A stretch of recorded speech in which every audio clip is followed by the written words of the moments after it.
Hello, everybody. My name is Karina Guzman. Thank you so much for listening and being here today. For all of those who are not only into music, but overall artists, today we are interviewing Malcom Aiken. He's an award-winning trumpet player, a music producer, and a record label owner. And also, you can have the opportunity of listening to him as a guest speaker in our masterclass, Grants and Goals, Making a Case for Your Art. This will happen on March 30th at 6 p.m. totally online. And we will have all the information to register right here, also in the Latincouver website and on our social media as well. He'll be speaking about the link between music and business, about being an artist and also an entrepreneur, some details as well about applying for grants, licensing, royalties, developing a business mind. So, okay, well, let's welcome Malcom and let's find a little bit more about the event and about his life. So Malcom, thank you so much for being here and welcome. Hello, Karina. Thank you for having me here and welcome to everyone out there watching from their devices. And it's a pleasure to be here with you today. Awesome. Okay, well, let's get started. So why don't you tell us a little bit about yourself? A brief story. How did you start as a musician? Okay, well, we could spend a whole day talking about that, the trials and tribulations of being an artist. But I'll just start quickly by saying I started playing the trumpet at age 10. That was my first introduction to real, joining a band and being part of something special. Why the trumpet? I'm not sure. I know that my dad played a little bit of bugle when he was in school.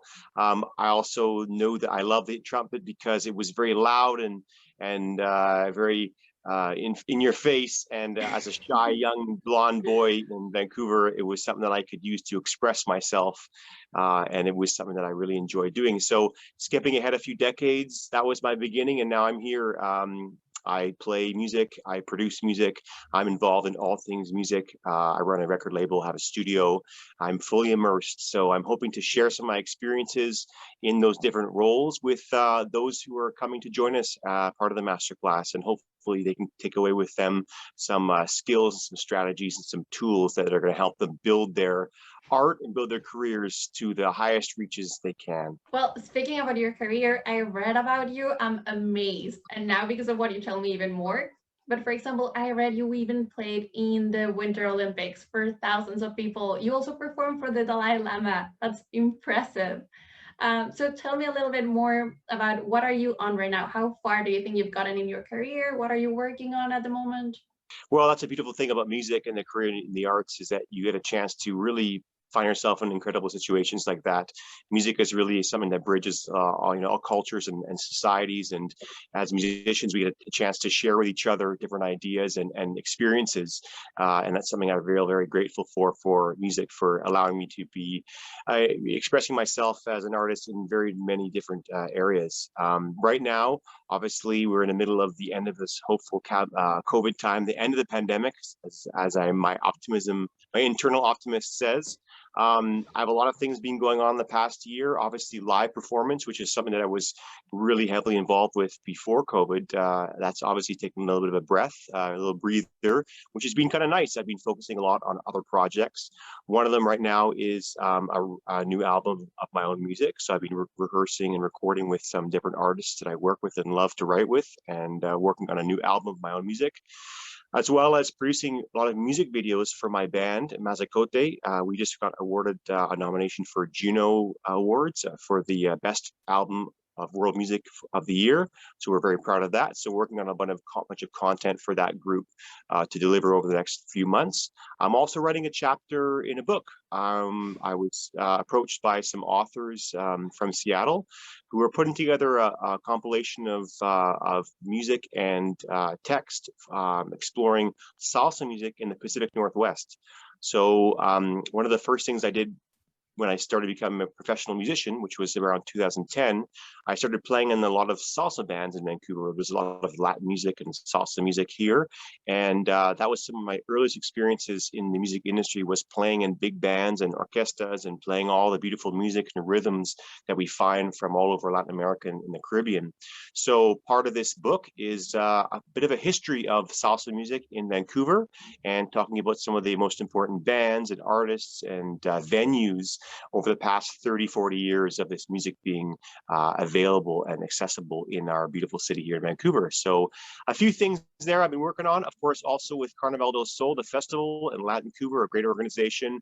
Right now I'm producing a music series called Across the Americas, where we're gathering 5 BC artists and we're recording and producing music with them in some various iconic settings.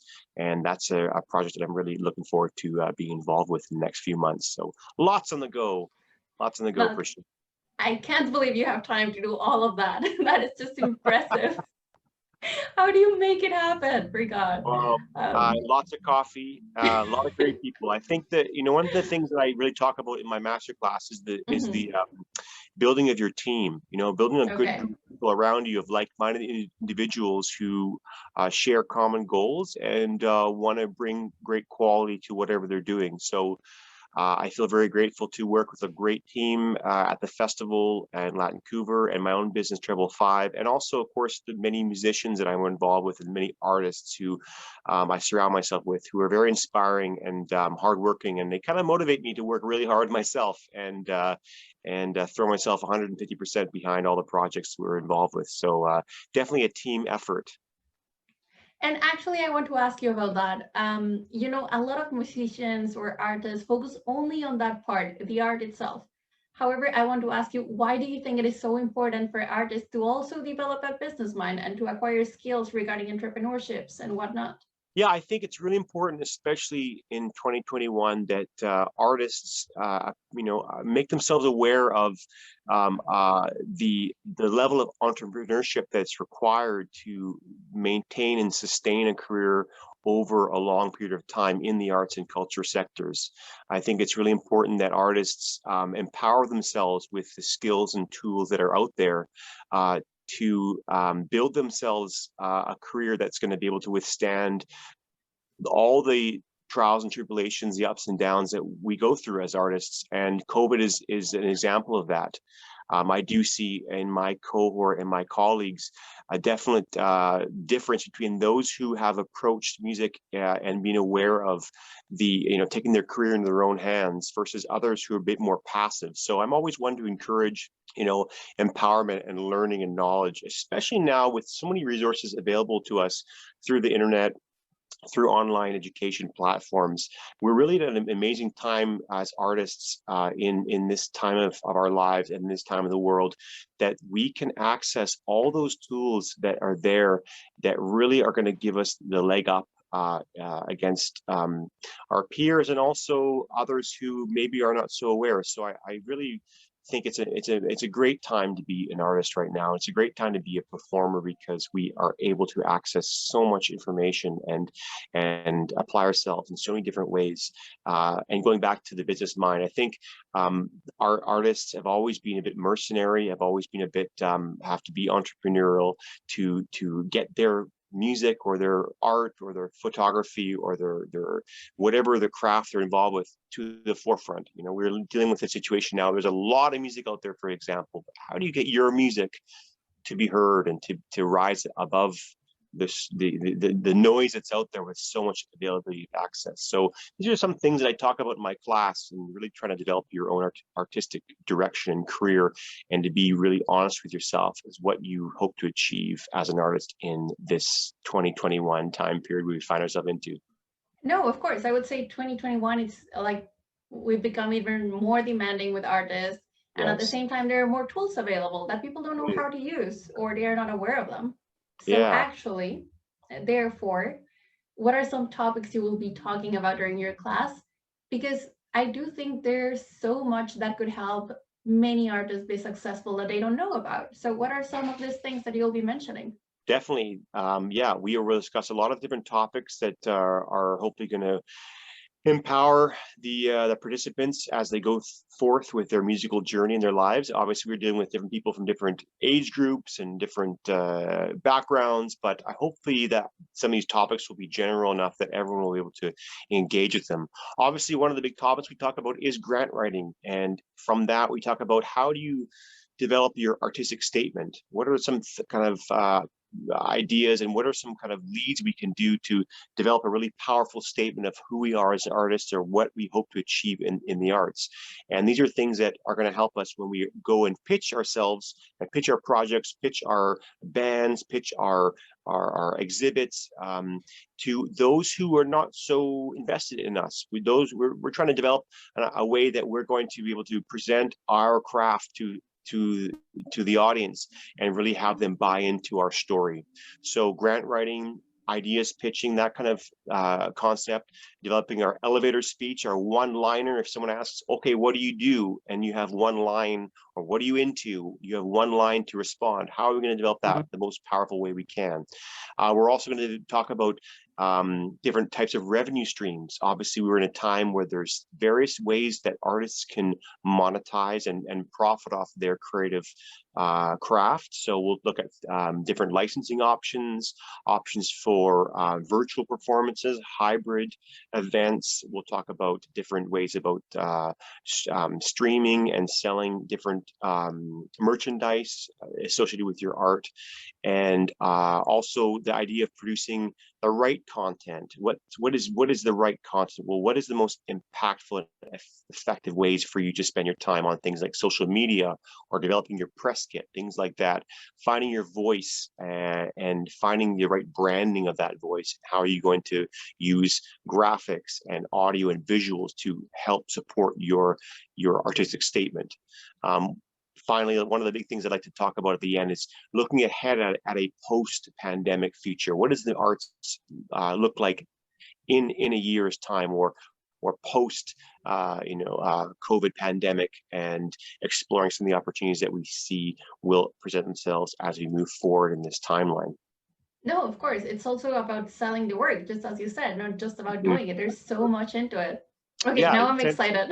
Yeah. Awesome. I'm so curious about what you will say about the post-pandemic world regarding music. I think that's so interesting. Yeah. And okay, I want you to go back to when you were just starting. You mentioned you started since you were 10, since you were a young musician.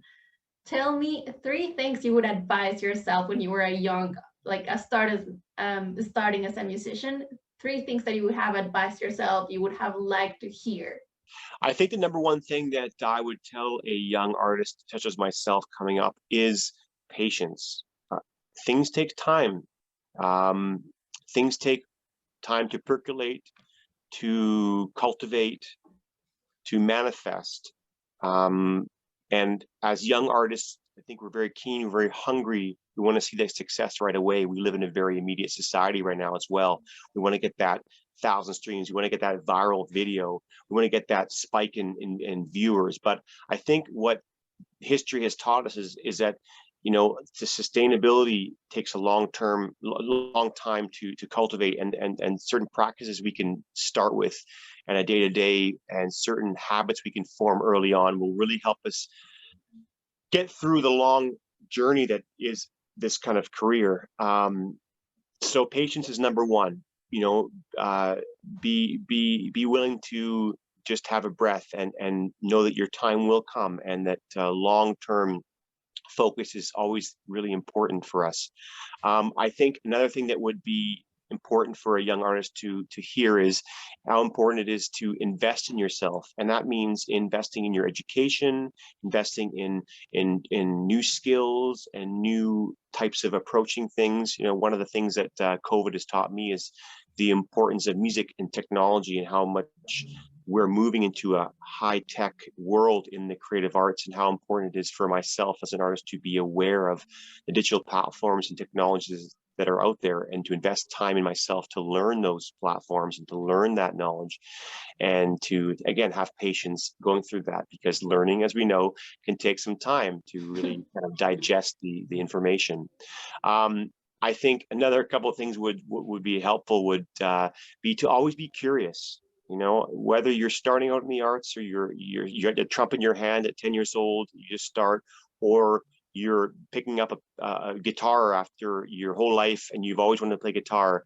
It's important to cultivate that curiosity, to keep that childlike interest, a childlike curiosity about the thing we're doing.